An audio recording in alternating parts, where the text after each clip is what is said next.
Trial Lawyers University, where the Titans come to train.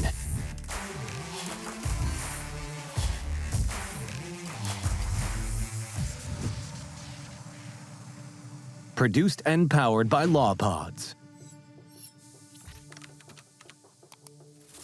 All right, today we got Greg Prosmushkin. Did I say that right, Prosmushkin? Dan, you're the man. You said it perfectly.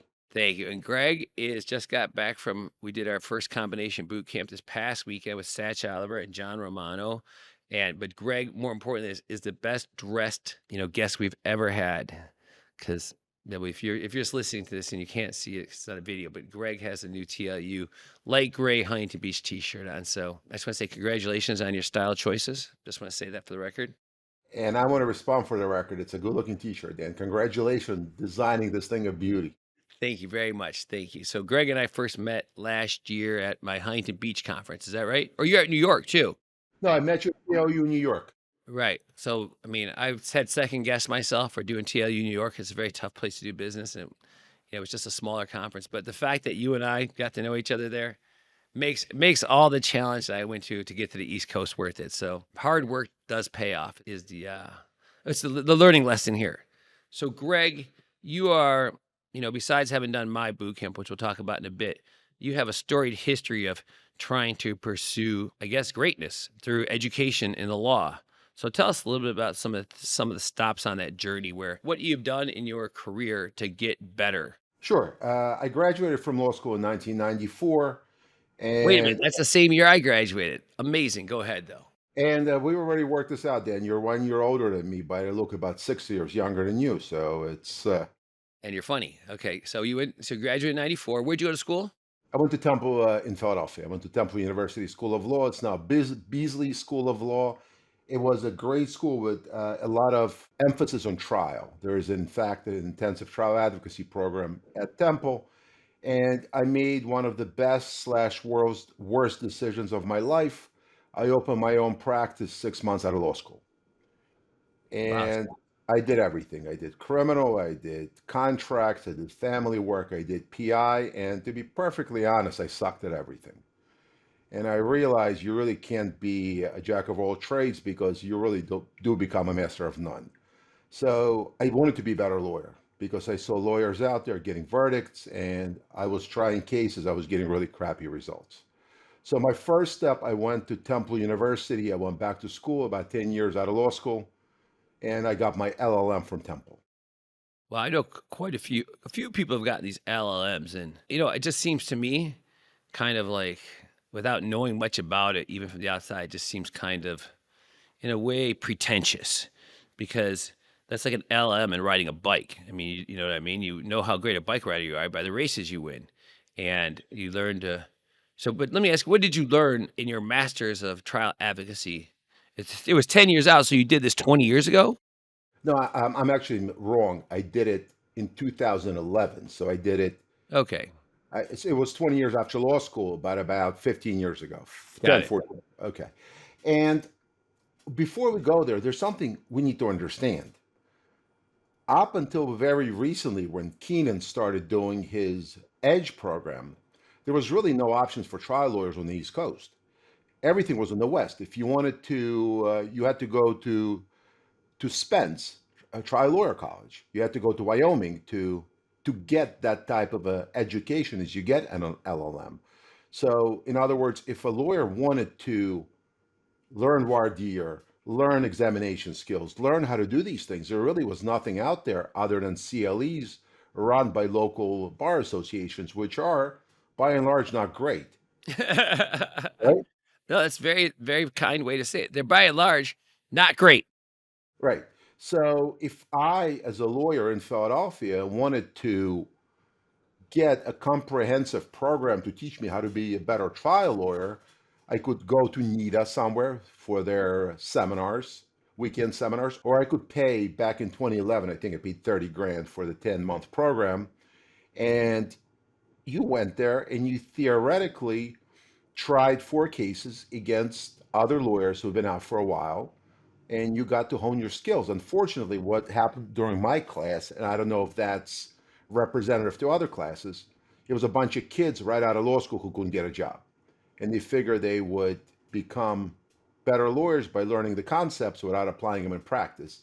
For me, it was a bit of a challenge because I had tried cases and I wanted to, to compete against other lawyers with experience. But I can't say I didn't learn anything. I learned something. It just wasn't very much.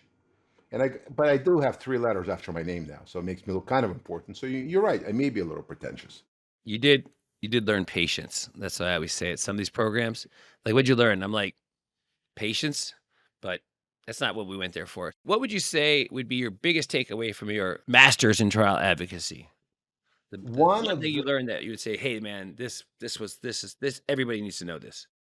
what I learned is not something that they taught me, if that makes sense.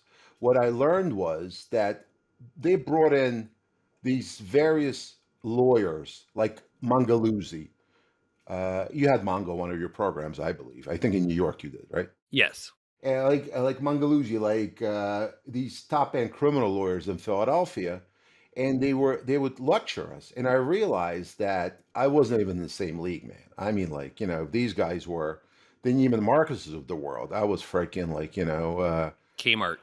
Target, but yeah, Okay, Kmart. Target. The French version. Okay. So what the LLM did, it actually jump started my journey because I realized that there are greater heights to get to, and it's up to me to get there. Nobody's going to get me there. Right. I mean, that's the thing. That's the tough thing about becoming a trial lawyer is there's really no set methodology of, hey, do A, B, C, D, and E, and you will get to F, G, and you will eventually get to, Z. You will become great.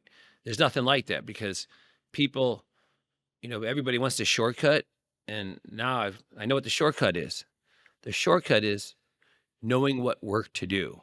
Because it's what I know clearly you're willing to do the work, but you spend 10 months doing something, or people spend 3 weeks at the trial lawyers college expense method, and they think they come out a great lawyer, and that ain't the way it works. They might learn a thing or here or there too, but when you put that much time into something, I think people are expecting bigger impact. And the problem is when there's a really small impact, it can cause people to get deflated or less, if they go to that next trial and, you get shellacked again, like I did after I left the trial lawyers college, I got shellacked again and again. I'm like, wow, what am I, because like some of the stuff isn't so practical, like some of their, like some of their first person of like a paperclip on a contract, coming to life. Some of this stuff is a little bit out there and you try to do it in front of a jury and they look at you like, what the hell are you doing? And judge does the same thing. But you got your LLM, you got your 3 letters. That's how I know. That's why I knew to ask because I was impressed by that master's in trial advocacy. So what else have you done to pursue this greatness? As I said earlier, one of the main results I got from the LLM was that I realized that being a great lawyer is a journey. It's not a destination. In other words, it's not a place you get to and then you write the laurels. It's you got to keep sharpening the saw, man. You got to keep cutting the wood, and when you stop, things don't go well. So then my next step, I flew out to Wyoming. I went to trial lawyers college, and I did their 5-day psychodrama. Oh my God. You in psych? Whoa. They must have to shut down the ranch dealing with your issues. My goodness. Oh, how did you enjoy that? Oh, everybody loves psychodrama. Did you get to cry? I can't imagine you crying. Did you cry, Greg? I did cry. Wow. Man, that's really touching. And Yeah. so I'd ask you what your psychodrama was about, but I'm sure it was about your dad or your mom because 99% of them are. And so you did your psychodrama. How do you think psychodrama helped you become a better lawyer? Well, what psychodrama did, it, and that kind of will play into what we talk about later, I think. It made you appreciate the POV, the point of view, that everybody that you're speaking to has their own unique point of view. And if you can appreciate that point of view by play acting it, you can understand where that person is coming from, and you're in a better position to influence that person. This is all true. And, for, some of this stuff I just I think sometimes it's just natural or unconscious, but what's unconscious and natural for some is a big step or a big leap for others. So it's always easy to, judge things from your own life experience and perspective. Is obviously we all do this as to the value of it. So you did your 5 days of psychodrama. You learned a little role reversal, a little point of view stuff. I'd say 5 days is a good amount of psychodrama. I think it's a benefit to an extent, but but like sometimes like some of these places I mentioned, like their whole 3 weeks is psychodrama. Like 90% of it's psychodrama, psychodrama. Tell me more about just like, I need to get up to do some work. I like cross or something and somebody has some issue. The whole class has to stop and we have to have 3 hours discussing Greg's issue because something happened with his dog when he was 12 years old and still haunting him or, stuff like that. So I'm not, a small proponent, not a big proponent of psychodrama. Did you go to the ranch? Whew, probably, I would say 2013, 2014, probably 10 years ago. All right, I did. That was right after my stint there. I was there from 2000. Well, we're kind of from 2004, no, 2003 to 2014. 12 Okay. years. Wow. 12 years. I was there. You don't know this guy, Dave Clark, but I was there until I went out and consulted with Dave Clark on a civil rights case I was working with my buddy Steve King. He taught me about what everything Spence did to like manipulate the unconscious mind and, like NLP stuff, the stuff we're going to talk a little bit about your book, all that kind of stuff. But they never teach that at the trial lawyers college. And, after I really learned what Spence was really doing and stuff, I felt kind of, a little bit betrayed, a little bit let down by the trial lawyers college and all the stuff they were teaching because it wasn't teaching the stuff that wins. It wasn't teaching the stuff that the top trial lawyers utilize to win. So it's a little frustrating. After my LLM and the trial college, I figured I'm ready, man. I am loaded for bear. And I went to try a jury trial. And Dan, I got freaking shellacked. I mean, it was a defense verdict of defense verdicts. Everything I tried didn't work. And I said, you know what? It's not them, it's me. I got to go back to the drawing board. And at that point, I read the Reptile book by Keenan and Ball. And I said, okay, maybe that's what like as we've established at your boot camp, I'm not really good with soft and cuddly. So let's go with in your face. And the Reptile, which basically you put the contact on the defendant, you make defendant the bad guy, you got a righteous indignation. I can do that. Yeah, I don't have to be soft and cuddly. I can be the outraged guy standing there, pounding up and down.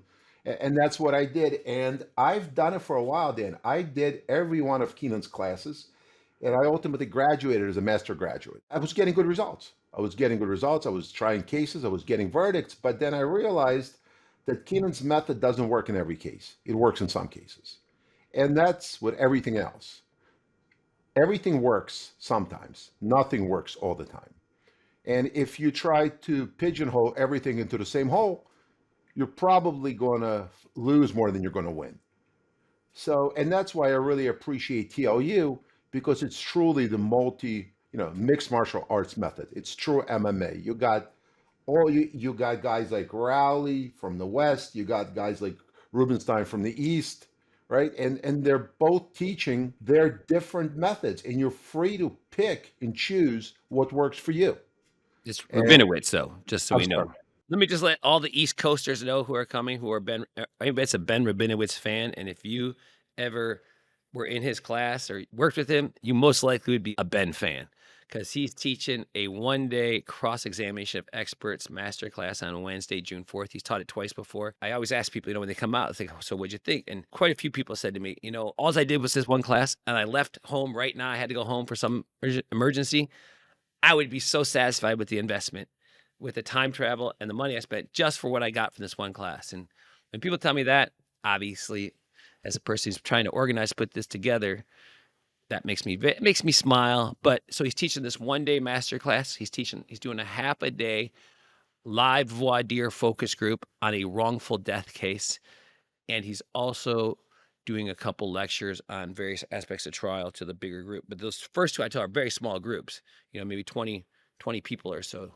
And so you get lots of attention, you know what I mean? And get to discuss your own issues. So I'm real stoked about Rubinowitz now that you mentioned him. But you said we got this mixed martial arts, and that's what, that's kind of where when I started developing this is kind of what my thinking was, because everybody had these doctrines and it was like, you have to do it. Everything has to be psychodrama, or everything has to be how, the rules of Keenan, or David Ball said, he used to say, you must do A, B, C, and D. And if you don't, you're committing malpractice. And what I realized from doing these webinars, especially during the pandemic, is I got all these different trial lawyers, from Panish to Riley to Mitnick to, McGinn to and so many people that have gotten great results. Nobody knew who Sean Claggett was at the beginning of the pandemic, or Kurt Zaner. but they were still, killing it in the courtroom. I mean, great lawyers, but if you don't know how to promote your results, nobody would become here, would know who you are. Or if you don't go speak, like the people that speak a lot are obviously become better known. So, I just realized there's just so many ways to do this. And, this is my LLM, right? Your LLM was going to Temple. My LLM is, interviewing the greatest trial lawyers and specifically about when they get verdicts and breaking down those verdicts and figuring out how did you get this verdict? How did you overcome some of these issues that seem for most lawyers have been fatal? So the mixed martial is a little bit mixed, it's a little bit MMA oriented, just different ideas. But you also have to learn different skills. You have to learn trial strategy, critical. I mean, if you don't have good trial strategy, you're not sequencing witnesses properly, you're not using the correct visuals, you're not taking good depositions, you're not, really, you don't have good before and after witnesses, they don't have good content. There's just so much to learn. But there's also, the performance aspect of it, is which we're going to talk a little bit about here, is what we did here at TLU. There's also getting the cases. Like I was talking to my buddy yesterday, and, he's talking about his dad and how his dad's career is just stagnant because he's a good lawyer, but he just can't get good cases to work on. And so he's working on crappy cases. And you can be a great lawyer, but you got a piece of crap to work with, you ain't getting too much results. So a lot to learn to become a great trial lawyer, Greg. If I may pay you a compliment, Dan, my daughter is a lawyer. Celia became a lawyer 2 years ago. She's working with me now. And I fully intend in the next year not to send her to get an LLM at Temple, but to send her to boot camps with TLU, by send her to the seminars, because what you offer is truly practice, because theory without practice is intellectual masturbation, pardon my French, Pardon right? your French. It's you got to get it in the muscle, because you can know and not be able to do it. And I think what the beauty of your boot camps is, not only do you teach the theory, why you're doing it, but then you get to execute. And by executing, you get into the muscle. I got to tell you, I've been trying cases for 30 years. I've tried over 30 jury trials, and I'm pretty good. But I went to your boot camp this past weekend, and I realized my presentation skills suck. I mean, I am not nearly as polished as I need to be, and I appreciate you for showing me my lack. And I know what I have to do. And my patient coaching with you. No, Well, I don't know about that, but well, but for it's the like it's a purpose of lot this to, it's a lot to learn a new skill. People think you just sit there and watch people perform and you can get up there and perform. It's, which is ridiculous, right? Trying to learn how to play golf, and you think you're just gonna go watch Tiger Woods or read a book by him, and you're gonna be able to swing that club and hit that ball, and that's, as we know, is complete nonsense.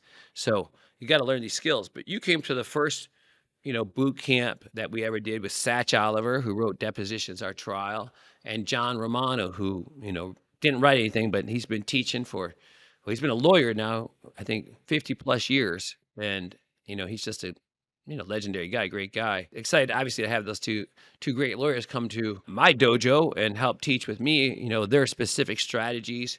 And so it was a combination of really a strategy and having them teach their strategies applied to your own cases, and the performance aspect of it. So half the time strategy with Sach or John, half the time performance with me or Giorgio. But I want to talk to you about the class itself, because I know you were a little, you told me you were a little skeptical before you got here about some of the stuff. It's a good thing you paid the tuition. You might have bailed out on us. But what was the basis of the skepticism? Full disclosure, I signed up for the boot camp because of Sach and John, because I think to spend 4 days in close proximity with great people, and success leaves clues. And if you follow those clues, by accident, you'll pick something up.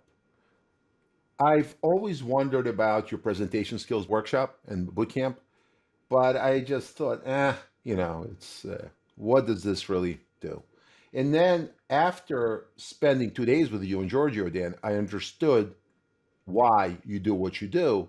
It's not about that specific script. It's about being intentional. Every word, every look, every action has to mean something, because otherwise you're not being congruent. And it's so much more difficult than it looks. And to go back to your previous example, it's like knowing the rules of golf and playing golf. I know what you're supposed to do, but doing it under fire is a wholly different experience. Pressure Pressure changes things, being able to perform under pressure. It's like we're all great storytellers. We all create space. We all do that stuff naturally. We tell stories from our own lives. It's when somebody puts a camera on us and says, tell us a story. People are like, that's why people, freeze up on the stand, clients, plaintiffs, because the pressure. I mean, the pressure. And, that's why the great ones, they learn the only way to deal with pressure is to constantly expose yourself to it. And then to constantly gain skills and tools to help you become, because everybody's about, oh, you got to be authentic. You got to be authentic. This doesn't feel authentic. Of course, you got to be authentic, but you can't be authentic when you're, shitting your pants because you're so nervous. You can't be authentic then. You can only be authentic when you're trained and when you're, prepared and your mind is calm and you're relaxed. That's why I pay close attention to people's hands when they're performing, because when their hands are like this and stiff and it's like a sign of tension throughout the entire body.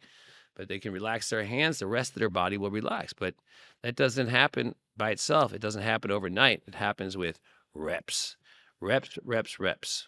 Speaking of that, and I didn't realize when you come to one of your boot camps, that's a pretty immersive experience. You spent breakfast, lunch, dinner together. You even took us bowling one day. That's because I'm good at it, and nobody has to ask who won. Dan won. But what was interesting, on the last night, we went out to dinner with John and his wife, John Romano. And as we were sitting at dinner and talking, I was paying attention to his hands. And his hands are very expressive. When he talks, his hands actually paint the picture at the same time that he's speaking. And not just when he is performing, but when he's talking. So when he gave a sample opening statement at the dojo, everything was completely congruent. The way he spoke, the way he looked, the way he moved his hands, because he was telling a coherent, cohesive story. But what's interesting is when he sat at dinner and he was talking about, we're watching a college basketball game, and he was talking about is his hands also were completely congruent with his speech. So I think one of my biggest takeaways was, which is what you said when on day one, which I thought was a bunch of shit, but apparently it's not, is that the way you do anything is the way you do everything. So you have to be conscious of the way you communicate, not just in front of juries, but every day when you're speaking to your kids, to your wife, to your friends, to your employees, to your coworkers. I got to tell you, the last 4 days, I flew back on Sunday from Vegas, and it was an excellent, excellent experience. Well, I'm glad you liked it, and but more importantly, we got to make sure that skills that you learned, because these are very, the skills I have behind me, the new, the map that we use now for the training, which is an actual real trucking case in cab video, which shows everything that happened. So it makes it so much easier to, and photos from the scene. Obviously, it's a wrongful death case. And actually, it's interesting. Like later on today, I'm going to do a webinar, breaking down and showing these new presentation skills, and the combination of these plus the story we used to tell before with the tanning salon, which is, we got cars and, trucks moving and cars crashing and cars pulling up and, people dying in this one. And the tanning salon is quite a different story, but these, again, you're learning different skills, right? Like the tanning salon story is really great, much better for people that do employment law or perhaps medical malpractice, because there's no cars crashing in there. But, for the most people that do auto, trucking, motorcycle cases, being able to use like Google Maps and, getting vehicles and trucks moving and crashing and ambulances showing up and all this stuff and be able to create those illusions are much more useful than the tanning salon story. So I'm, pretty psyched about it, but they're different skills. I mean, the more intentional practicing you do of different stories, the better you're going to be, period. I mean, there's just the intentionality. That's, when talking with Joe Freed, because Joe's coming out here August 13th through 16th to do a boot camp with me, and he's going to be here for all 4 days, and he's doing, I think, 4 Zoom meetups with people ahead of time. So, he's really going to know their cases inside and out. And, but the one thing he said, because when I start showing him this stuff, obviously Joe and I have been knowing each other 20 years. I mean, that's not obvious, but we've been knowing each other 20 years, and I think he spoke at every TLU conference that I've had because he's such a great teacher. Besides being a great lawyer, some people are great lawyers but crap teachers, because they just don't think, they don't really put the effort into teaching like they do going to trial. But there's some people like Joe and even like Sach and John Romano who are, not just great lawyers, but really professional teachers, and really take it to heart what it means to be a teacher, and totally focus on the transformation and the learning of the students, and not simply, hey, am I getting cases from these people? Is this a good promotion for me? Which is, what, let's be honest. I mean, the top lawyers in the country, the main way to get cases are from other lawyers. You're not going to see, you got to see a billboard with Sach Oliver or John Romano or Brian Panish or Nick Rowley's face on it, or, Kurt Zaner's. You're not going to see a billboard with any of these people, because they get the cases after they've been built up a little bit, vetted a little bit. And, people realize, oh my God, this is a $40 million case in the right hands. Unfortunately, if you haven't become the lawyer to handle that case by then, the truth is you're better off getting it to for your client's sake, getting it to somebody who can deliver the big verdict. And hopefully they mentor you and show you the path they walk to get there. Hopefully. So, Greg, what were your big takeaways, from the boot camp from Sach? Let's just talk from Sach Oliver. Sach is such a natural speaker and is such a nice guy. And he went through his book, the methodologies used in the depositions or trial, and he taught us how to structure corporate outline for deposition or to get the sound bites for trial. And it's so simple and intuitive. You kind of kick yourself and say, shit, why didn't I think of that? And you realize the reason I didn't think of that is because Sach is a different lawyer than I am, and things that he sees are different than things that I see.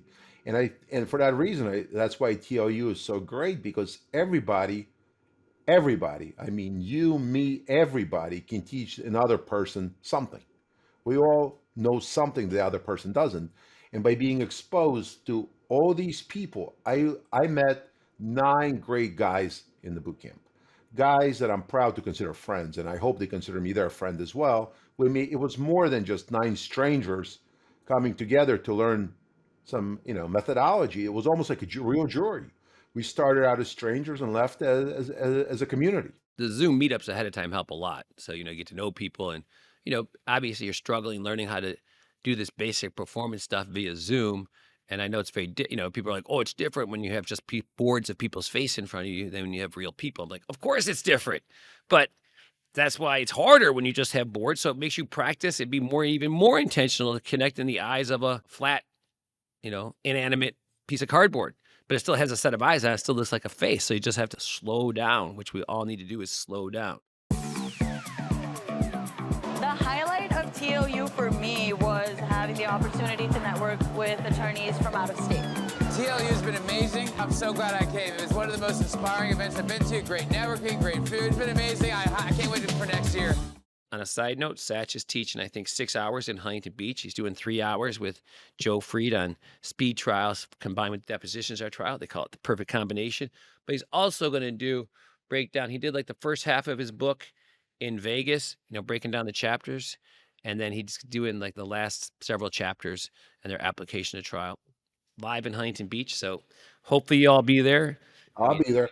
I know you'll be there, but by the time anybody listens to this, it's, things are filling up fast, thank God, because, it's not fun not to have a full house, because, at the Paseo, about the whole hotel, so it's kind of easy. It's only 250 rooms, but it's my favorite hotel to do a conference, without a doubt. I mean, you came with your wife, even though, you guys spent a lot of time together, but still got connected with like other people, between like I hope theme parties this year.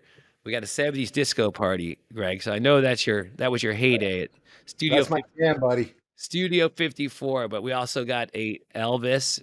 We have a week for you, though. Elvis in Maryland. So we're going to have so much fun and learn a ton. Full breakfast, full lunch for everybody every day. Get to meet lots of people. Oh, Ed Saramboli is hosting a surf camp on June 3rd from 2 to 4 p.m. And then Kurt Zaner's taking people out he's taking them out to lunch and to race go-karts on Wednesday. So if you don't want to do class, you need to do class, because you're only going to be there a couple of days because you have some nonsense wedding to go to or something interfering with our program here. But for other people who are going to do all the educational stuff, it's kind of nice to go do something. People want to go race go-karts, hang out with Zaner. It's kind of nice to use the social stuff, I think. Makes it fun, because we got to make friends while we're learning too, Greg. It's very important. Lots of friends. I agree. I got 2 observations, Dan. Number 1, your poster is upside down behind you. Thank you. Number 2, I just want to tell everybody, if you go to one of Dan's boot camps, do the homework. I didn't. I didn't think it was necessary, and I made a huge mistake. You got to do the homework. Well, you did a little bit. You put a little bit of effort in, but you could have done quite a bit more. People don't understand like how important it is because you can't perform if you're not certain. If you use so much of your bandwidth up trying to remember what you want to say, literally impossible to become a great performer. Just not possible.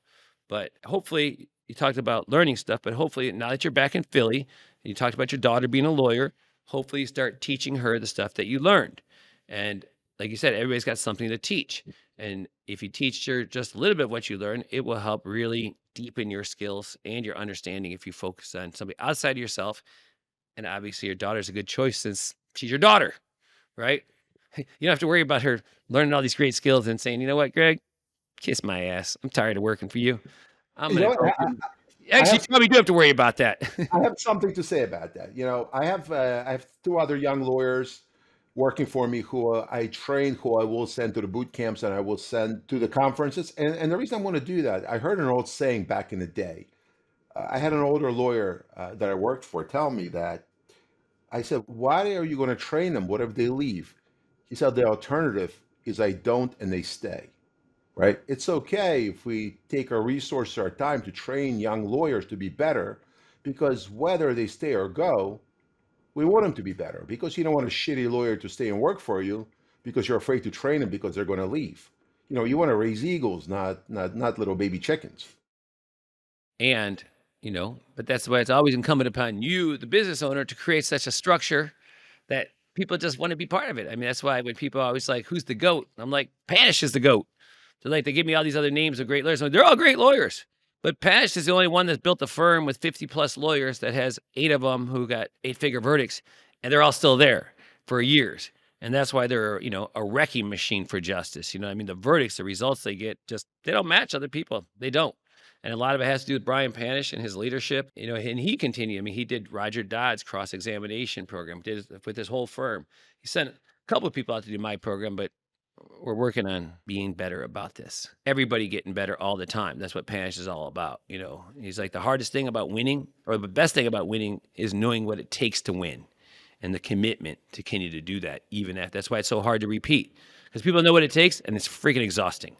To want to work somebody puts into a trial, into a verdict, is it's exhausting. So, as everybody knows, the worst part is when you put all that work in, like my buddy Kurt Zahner, he was out here for the first couple of days of our boot camp. And, one of the things we did was witness preparation, because, I do that on the first day and really try to help people, because like as a young lawyer, I think the most important skill that a young lawyer can be learning and taught is how to prepare their plaintiffs, their clients for depositions, because their client's great in deposition.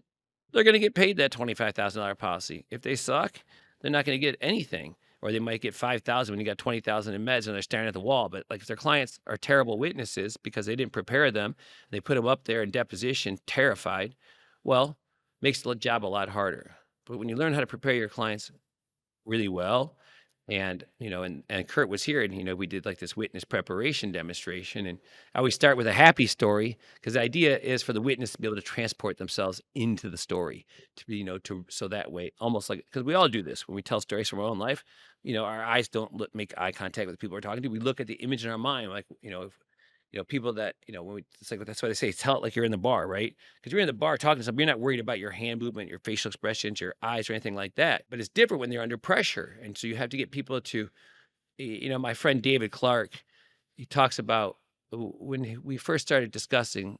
He teaches this dark arts boot camp with me, and he's been part of the Trial Lawyers College and mentored by Spence for like the last 30 years. But when we started first knowing each other, we were in Iowa. In Des Moines, Iowa, Spence's last trial back in like 2011, 2012. And I showed him my presumption of innocence voir dire, because like we were talking about Spence's voir dire. And he's like, show me some criminal stuff, because I don't really do criminal because there's no money in it. I'm like, you're telling me. But I show him my presumption of innocence voir dire. He's like, does that shit work for you? I'm like, yeah, I've only lost 2 cases out of the last 100. And he's like, any idea why it works? I'm like, nope. He's like, when you can make the unconscious conscious, you're going to be fucking dangerous. And he pauses, and he goes, in the civil world, we call that rich. And of course, I'm like a, probably making like $60,000 a year back then. And I'm struggling terribly, barely can make ends meet because I'm just like one of those, you know, wrecking ball of a criminal offense. Like, I don't care about money. I care about justice. I'll take any case anytime. I don't care if you can pay me or not. Not a good way to, have a comfortable living, but that's what it's about, making the unconscious conscious, right?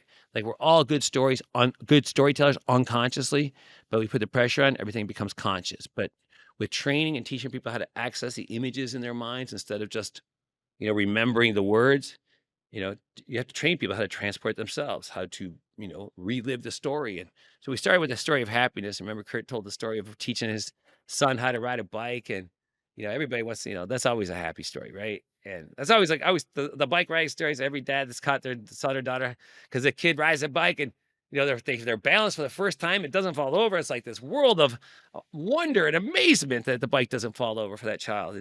But after that, then you have to do the story of loss, because we all want to repress everything that's painful in our lives, like our clients, right? And, Kurt, went through a very, brutal fucking loss. I mean, most brutal loss of, it was on CVN. It was a 6-week trial. He had a tremendous amount of resources and time put into it.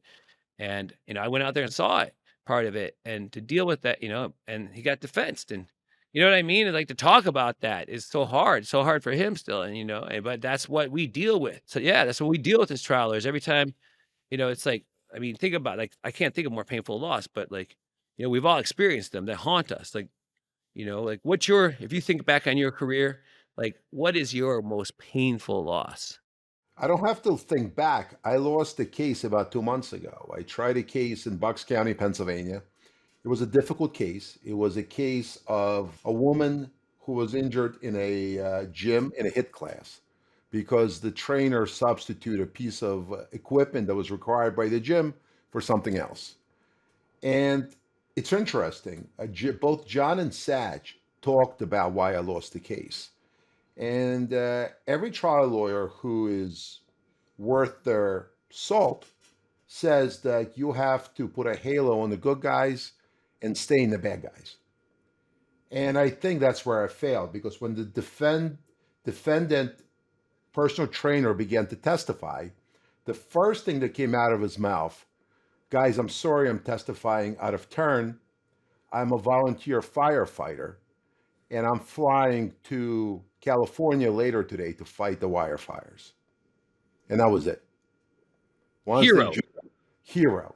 And my girl she was a heroine up until the point where he testified. And I just wasn't able to stain him enough to overcome it. When the jury talked to me, they're like, we just weren't sure. He was such a good guy. So we gave him a pass. And that was it. What were your client's injuries? She blew out her ACL stepping in and out of a tire that was donated by a local fire department the day before. And she had 4 surgeries. Fortunately for us, the defense was concerned. And before the jury went out, we agreed to a significant high-low agreement. So my costs were paid and the client got some money in her pocket. I didn't charge her a fee. There wasn't enough to do that, but at least my $70,000 in costs was returned to me. So it wasn't a complete loss, but it sucked. It's the worst feeling. It's like getting kicked in the balls when you're sitting there and the jury comes out and you're like, fuck, what are they going to do? And when they don't look at you or they just don't give you that good energy, you're like, shit, this isn't going to go my way. And when they say the first question, no, the defendant was not negligent, it's literally like metaphorically getting kicked in the nuts. Yeah. Yeah, we all know that. I mean, everybody's tried cases. Nobody knows what that time period is, like when the jury's out. And then, that nerve-wracking tension, and they walk in the room, you're trying to look at their faces, hopefully look at you, who's got the paper, who's the foreperson, who led these discussions. It's a unique experience. Oh, but back to my buddy Zahner, though, having to talk about that loss and like with that moment. Remember we redid that moment.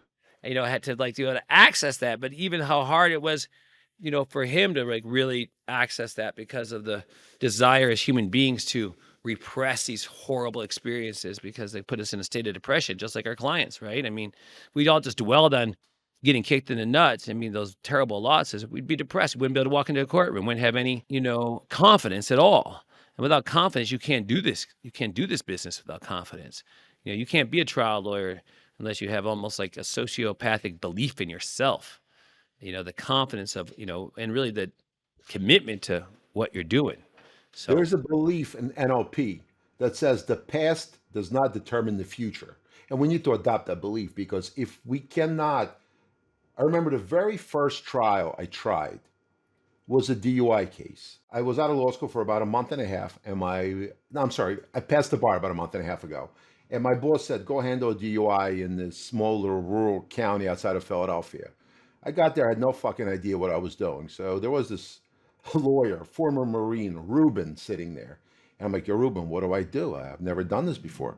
He's like, look, ask for a jury trial, and they're going to back down. I asked for a jury trial, and guess what happened, Dan? They said, you're picking. Go to the third floor.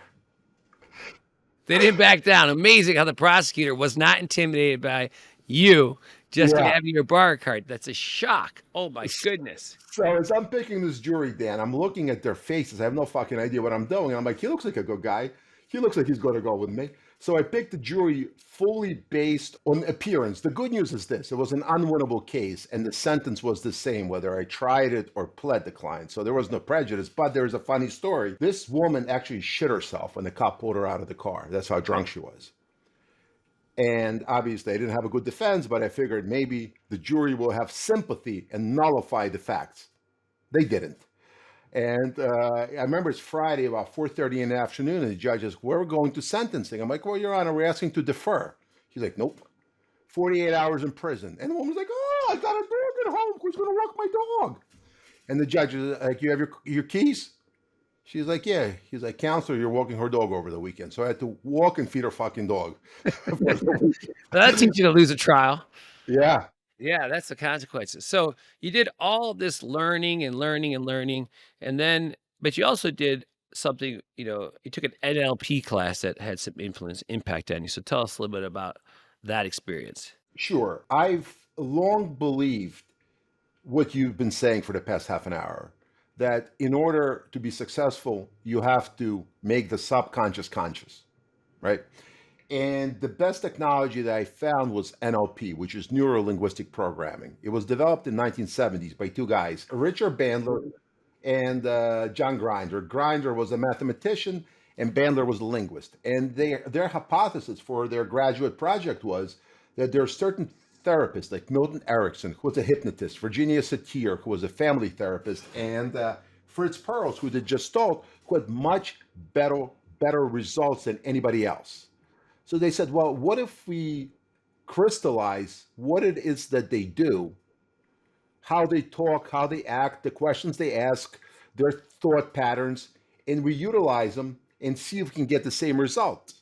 And guess what? By modeling other people, they've learned they could get similar results by following what they're doing, which is basically what we do at TLU. When Panish gets up or Rubinowitz gets up and says, look, this is the questions you ask, this is the attitude you project. That's what we do. We model others who are successful. So I took a class and I got certified. Then about a year and a half ago, You know what? I gotta get some certification at TLU for you, Prosmushkin. I'm telling you, you're one of those really like, I need to certify. I was like, people are like, why don't you have some type of award or something? Or like my one buddy's like, you should have like an awards banquet. I'm like, if I ever have an awards banquet, shoot me first, okay? Because those things are painful. The only person that likes an award banquet is the guy who's getting the award, and they, hopefully don't want it either because they got their verdict. That's their award. But go on with your story. I interrupt.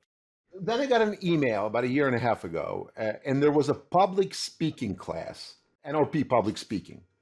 And I said, I would do that.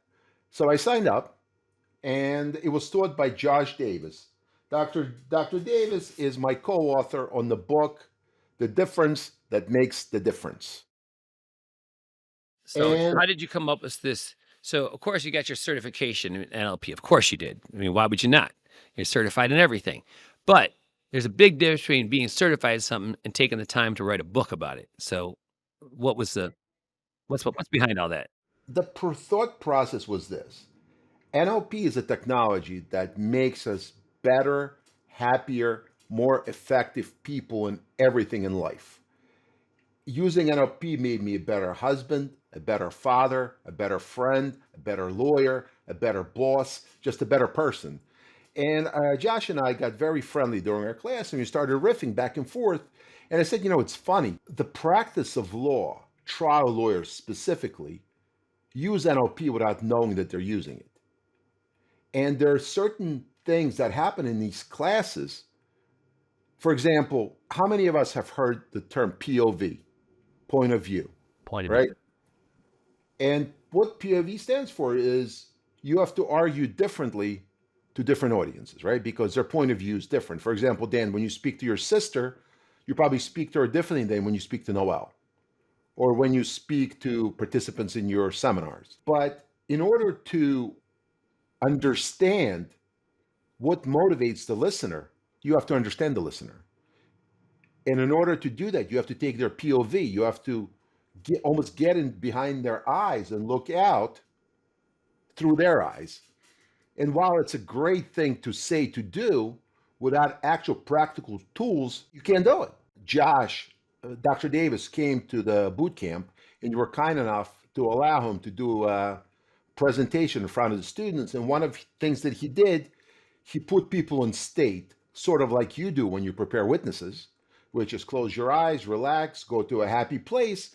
And then he guided us into taking a POV of whoever we wanted. Some people used their wife, some people used the judge, some people used, I don't know who they used. But there are mechanisms that allow us to approximate what the other person is thinking. Because one of the concepts that NLP teaches is the meaning of communication is not the intent of the speaker, but impact on the listener. And what that means is when you're up there giving an opening statement or closing argument, nobody gives a shit what we mean. It's the impact that we have on the jury that's listening to us, on the judge, on the insurance adjuster, on the mediator, right?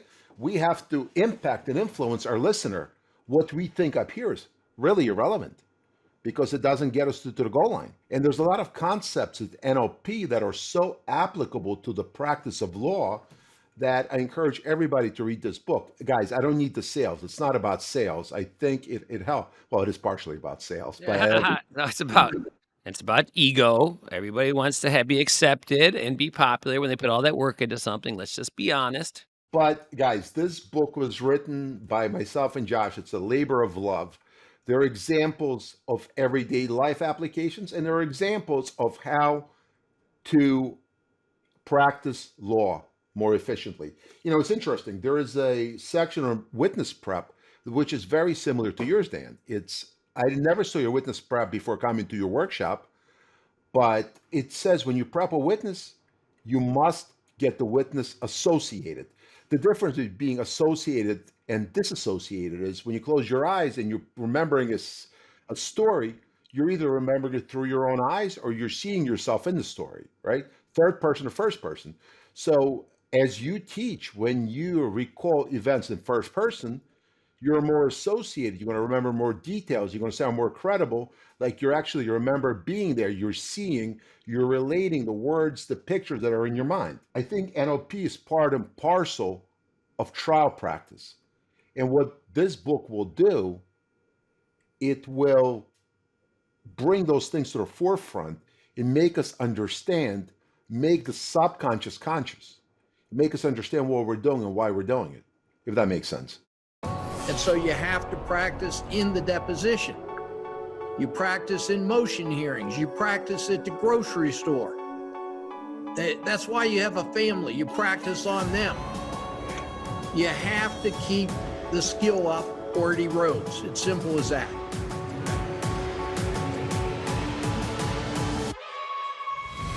Somebody give us an overview of this case. Or I call wowing it. And what I mean by wisdom of the wise is, why are we still right in spite of this fact? These are just some of the clips when I was cross-examined 10 years ago, remember that. About 11 o'clock at night, and he leaves this message. I got a brilliant idea.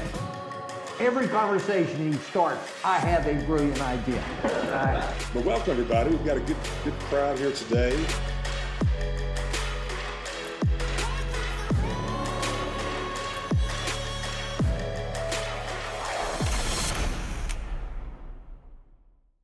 So your book, The Difference That Makes the Difference. So just the title, what was the process of coming up with that title? Because I'm sure, just when I come up with a title for every podcast, it has to kind of, it matters because the title has to, kind of tell what the story's about, but also appeal to the listener. So how did you come up with that title?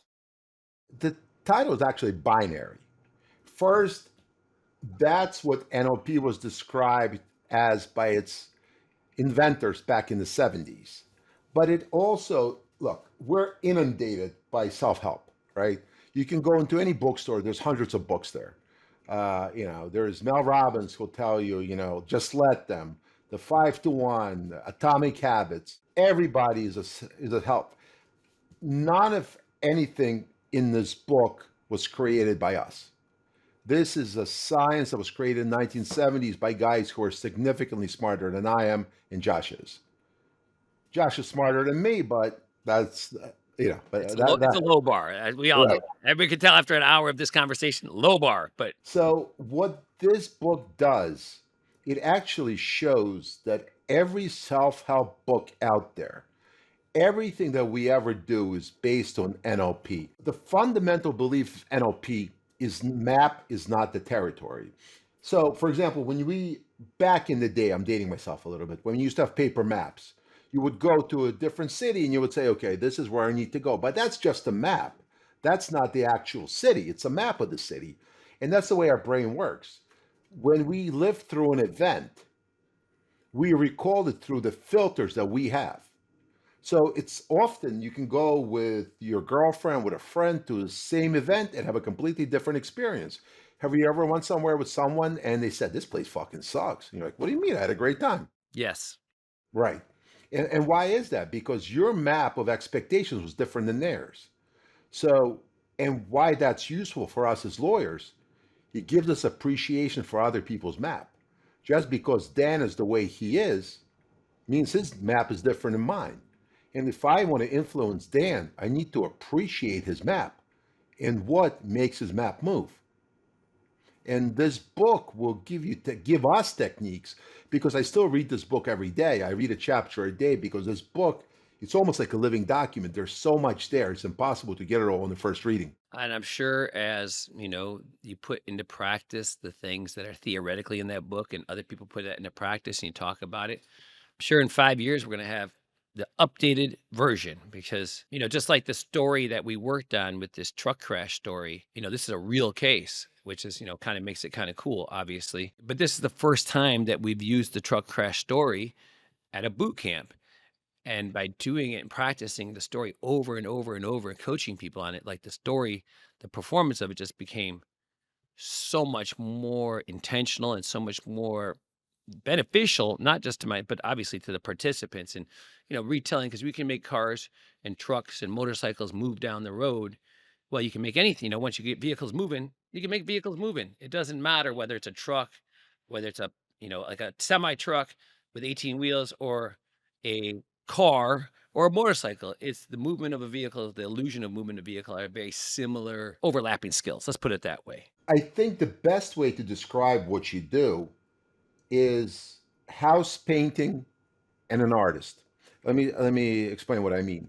For example, to say 7 sentences that we needed to say regarding the crash on that board behind you, anybody can do with zero practice. To get up there and I was like, my initial reaction was like, I've given hundreds of openings. For me to get up there and, say this trucker was pulled up to a stop sign, inch forward, there was a car coming to the right, went off the off ramp, a second car went off the ramp, then he sees a head of headlights, and then he goes forward, he gets here, there's a crash, easy peasy, lemon squeezy, right?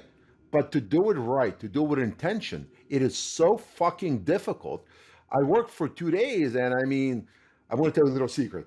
Dan can be mean if you're not doing what he's saying to do. No, you are sensitive, okay, Greg? You cannot be so sensitive and be it's like, obviously you didn't play sports growing up. You probably did chess club, so you don't know what it's like to get coached. But us athletes, we know what it's like. We always need is just feedback to get better. Nobody cares about, anything other than getting better. For the record, I play rugby, but that's okay. For the record, of course. I knew you were going to get defensive on that one. All right. So, Greg, we finish every podcast with cross-examination overview, because cross-examination, well, I think the key, I'm really stoked though, because like the teaching of this witness preparation stuff and direct, because I used to do that like professionally full time, probably 3-4 days a month before the pandemic. I'd fly around the country and work with people on their cases, and things changed a little bit after the pandemic, but often many people said to me out of my contributions that they thought that witness prep and direct was one of my greatest contributions, and perhaps it was, but I actually think this cross-examination piece that we developed, and I didn't develop it alone. Craig Peters out of Northern California, helped a lot. And then the group that we had a small group of like 3 or 4 people together just for a weekend. And part of it was to work on this cross, because it used to be the cross of an investigating police officer. And, because a cop is sort of like a doctor. They're held in high esteem in our society. And people have a real hard time believing that cop's just going to lie through his teeth to get an innocent man convicted. Just like they have a real hard time believing that a doctor will lie through their teeth to harm a truly injured person, because it's so contradictory to to their frame of what they see as a police officer, as helpful public servant, a doctor as the healer. And so to get them to flip that and believe something different, that these people, that a lot of them are sociopathic liars. And when they take that oath to tell the truth, they're like, free, it's like a free pass to lie, because they're sociopaths. I mean, you have to become a sociopath to testify the way some of these doctors and cops testify. They look all truthful and authentic because they're trained sociopathic liars. And so we have to be better cross-examiners than they are liars. And most people's cross-examination skills are very subpar. And so we developed this piece of cross called the defense medical expert. And I always, go through it at the end, so that way it's just repetition, because, as you learned and we practiced, the core skills of skills, not strategy. Strategy is writing the question out. Skills is how you deliver each and every question. What is your emotional state? Are you aggressive and angry? Are you inquisitive? Or do you have a disappointed tone when you're impeaching? So the skills that we want to train in cross-examination, and I say train, which means doing this same piece of cross over and over and over, recording yourself, playing it back. If you're advanced enough to self-coach, then you could do that. But if not, then you got to get somebody who is trained in technique to give you feedback on it. Like, I'm so psyched. My buddy Ryan Medler just got a great result on a trial that was on CVN, and he used to train with me before and during the pandemic, because we used to live in the same apartment building in downtown LA. But to see his progress. But now I'm like, look, bro, you just did your very best and you got a great result. But this is the time to examine ourselves now. Now that we have a great result, it's easy to be self-critical. It's a lot harder to be self-critical when, in fact, you got kicked in the teeth. And so, but the skills of cross-examination. So I think the key skills are leading questions only. 1 new fact per question. Those are pretty obvious. But even though they're obvious and basic, I read cross-examination. It's like right out of the gate, compound questions, open-ended questions to start with a verb. And they just, they call for run-on sentences by the witness. And you ask for one on, any expert, and they'll give you a 2-page answer. They're happy to confuse the jury some more. Beyond that, training ourselves to cross-examine in the present tense forces us to visualize the story, forces the witness, more important, the jury can visualize it. Dropping the taglines like right, correct, isn't it true, true. But if you can't drop it completely, even if you allow some pause after the statement and then the tagline, the difference between, doctor, you're a board certified medical expert, true? And doctor, you're a board certified medical expert, true? Just that little bit of space and time allows the audience to process the information and helps keep their mind relaxed. Because the last thing you want to do is overload a person's bandwidth. Because once you do it, they check out. It's too exhausting for their mind to keep up with. And, not everybody has the same level of education intelligence. And we have to make sure that our performance is tailored so that everybody can understand, not just us, not just the people who are lawyers or that work in the law office. But beyond that, there is, effectively using a flip chart. That means writing legibly. That means putting 1 topic per page. That means, controlling the attention of the jury to look at the flip chart when you want them to. Dropping the filler words like and, so, okay, Most people do that still until they train themselves not to. Those are really, and then bringing the jury in on the big points. When I say bring the jury and looking at the jury, some people are comfortable questioning the jury the whole time. I'm not, but I see very effective trial lawyers do that. And so obviously these are just guidelines. I always tell them, man, this is the beginning, right? This is the beginning. And after this, you just take it wherever you want to go. So those are the key skills. So Greg, you're going to be the doctor and I'm going to practice my cross-examination. How does that sound? Pretty exciting, huh? That sounds terrific, Dan. Dr. Prosmushkin, you sound like one of those Russian doctors that we have to come up with against on a regular basis. So here we go. Doctor, you're a board certified medical expert. I am. To become board certified, this requires advanced education. That's true. This education, it takes place after medical school. Yes. But while you were in medical school, you did take classes. Took a lot of classes. One of the classes that you took was on how to conduct a proper medical evaluation. Among other things. You're trained that a proper medical evaluation, it must be impartial. It was an independent medical examination. So just break down what we did. So that's obviously looping, right? Every sentence begins, but the last one ends. But also, a thing I forgot to mention is we have to teach ourselves pacing. We have to train ourselves to slow down on cross, because 99% of the lawyers, you can watch it all over CBN, as soon as it gets cross-examination, they speed up.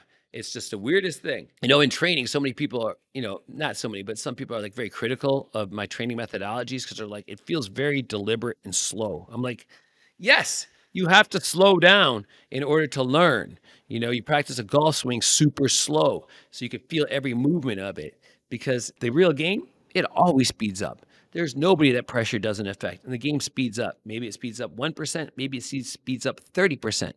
It just depends on your level of training. The more trained you are, the more ability you have just to naturally go slow and to have a kind voice. I was watching Nick Rowley's last trial with Keith Bruno, and Keith Bruno, that guy, he's really come along, really developed a trial from, being a criminal defense guy to being a top trial lawyer, but his demeanor on cross is so kind.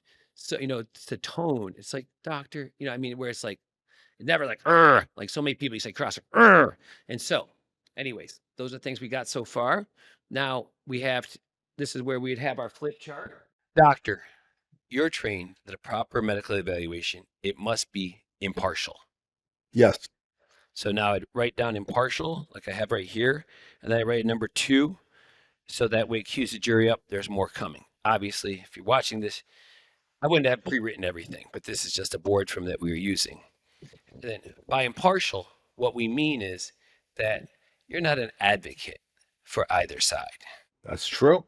Doctor, you're trained that a proper medical evaluation must not only be impartial, so now I look at it and cause a jury to look at it, that's called glance control, but it must also be objective. Yes. So then I write down objective, and then I write number 3. So it takes practice to write legibly. When people get up and start practicing initially, it looks like they're writing a ransom note, but with practice, it comes together. So, doctor, by objective, what we mean is that you don't cherry pick the evidence to support a desired opinion. That's true. Doctor, you're trained that a proper medical evaluation must not only be impartial and objective, but it must also be complete. It has to be complete. So then I write down complete. So now I have my 3. I've used up my entire spacing of my board. So now I've created a nice demonstrative for closing argument. Now we're going to define complete, because obviously it has parallel structure. And by utilizing parallel structure, it really helps the mind of their audience to remember, because it's basically they know what's coming. Like everybody's expecting me to define complete now. By complete, what we mean is that you consider all relevant information. That's true. Doctor, the opposite of a proper medical evaluation, one that's impartial, objective, and complete, well, that would be a biased evaluation. I guess. And so we flip our paper over. Of course, we have biased. Doctor, you're trained and you know that there are certain risks associated with a paid expert's choice to conduct a biased medical evaluation. That's true. So this cross, I think, is universally applicable of like the right way versus the wrong way. And once you master this cross, you can change it to any type of expert, because every expert is supposed to be impartial, objective, and complete. And like I did a podcast with Ben Rubinowitz, and he calls it full, fair, and one other word, and complete. And so when, I was teaching stuff, people are like, oh, Rubinowitz teaches something very similar. I'm like, oh. And so it was, it is very similar, but it's like, well, again, this is just the beginning. For people to learn it, then you just make it whatever you want is the key thing, whatever works for you. All right. So back to the risk. Doctor, one of those risks is that the jury could be misinformed about the patient's condition. That's true. So then I write number 1, misinformed, and then I put a number 2. Now, of course, when I said that the jury, that's when I looked at the jury could be misinformed. It's like, hey, folks, warning, be mindful. Somebody up here on this witness stand may be out to misinform you. Then the next one, doctor, you're trained and you know. So you're trained and you know. That's called like a stepping move, right? Because if you're trained and you know something, it's even more so than being trained. So it's like a universal truth. So you're trained and you know that if a paid expert chooses to conduct a biased medical evaluation, not only could the jury be misinformed about the patient's condition, but they could also be misled as to the extent of the patient's injuries. That's possible. So then I write fill in misled, and then I write number 3. And of course, being misled is worse than being misinformed. Another example is stepping. Doctor, you're trained and you know that if a paid expert chooses to conduct a biased medical evaluation. Now notice the wording. A paid expert chooses. This is not accidental. This is a choice. This is not because of bias. We all have our biases. You're making a choice to do this type of evaluation. If a paid expert chooses to conduct a biased evaluation, not only could our jury be misinformed about the patient's condition and misled as to the extent of the patient's injuries, perhaps worst of all, they could be deceived into undervaluing the human harms and suffering that were caused. I suppose that's possible too. So we just write down deceived. So now we got our second page, misinformed, misled, and deceived.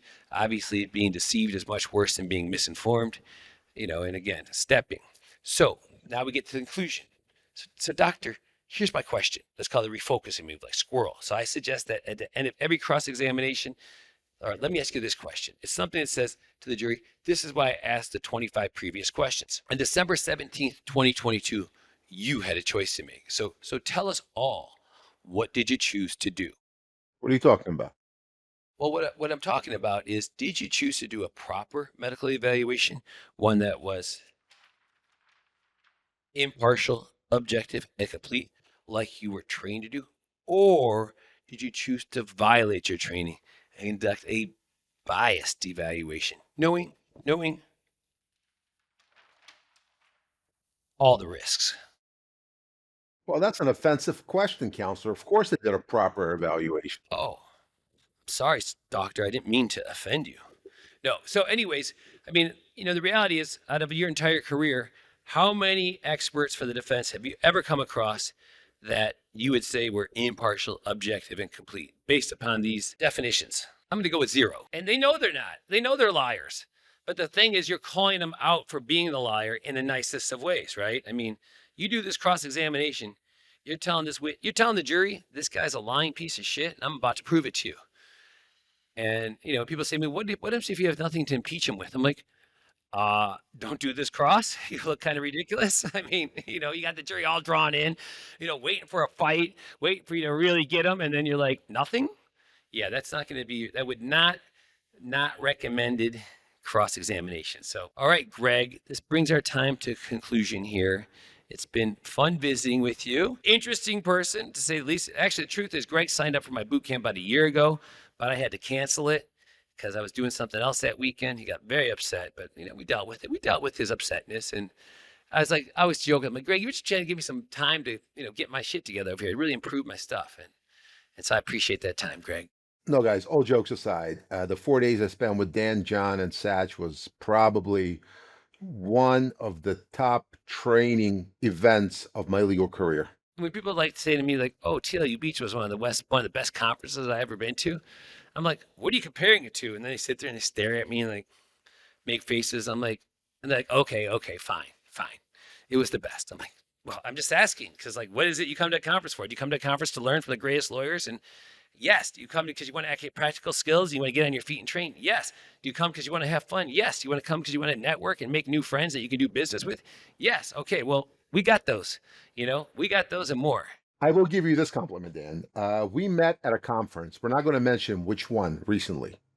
And it wasn't great. And I can tell you that if you guys are debating where to go, TLU should always come first because you're not going to get better content anywhere else. Right, Dan? It's the truth. I mean, of course. I always wish, like, I'm always willing to help other people with their conferences because I wish every conference was better than TLU because I wouldn't have to go through all the work of putting them on. I just go back to the courtroom and try cases because, I'm not, and that's what I'm doing right after June 7th. Right after June 7th, I'm going to the courtroom to try cases. And people are like, "What cases do you have lined up?" I'm like, "I don't have any lined up yet, but I will." That's why I'm going to go in Vegas this year. No Vegas, just, you were in Vegas, weren't you? You came to Vegas? No, I missed You missed Vegas. Yeah. Oh, it was like more than 1,200 people. It was pretty good size, but that's like a whole year of work. I'm like, I got to go try. I got to put my time in other places. And now I have to go prep with Patrick Salby Jr. because we're doing a webinar tomorrow, actually. He got a $363 million verdict on this against this company called Sterogenics. They were contaminating the atmosphere, but he's only 42 years old and he's an inner circle guy, and he's actually doing a one-day master class on medical malpractice and a live focus jury on medical malpractice. So that's kind of his thing, is med mal, because they don't have caps in Illinois like they do in like California. And I think, a lot of states have these ridiculous caps. But anyways, so I'm going to go learn from Pat Salby here in a minute here, Mr. Greg Prosmushkin. So thanks for visiting. You have a great day, and I will see you in approximately 57 days at TLU Beach. Thank you for having me on, Dan. Take care. Ready to train with the Titans and set records with your verdicts? Register for our live conferences and boot camps at triallawyersusuniversity.com. Start getting your reps in before the big event by going to tluondemand.com to gain instant access to live lectures, case analysis, and skills training videos from the trial lawyer champions you love and respect, as well as pleadings, transcripts, PowerPoints, and notes for a roadmap to victory. Join the group that continues to get extraordinary results. Trial Lawyers University, produced and powered by LawPods.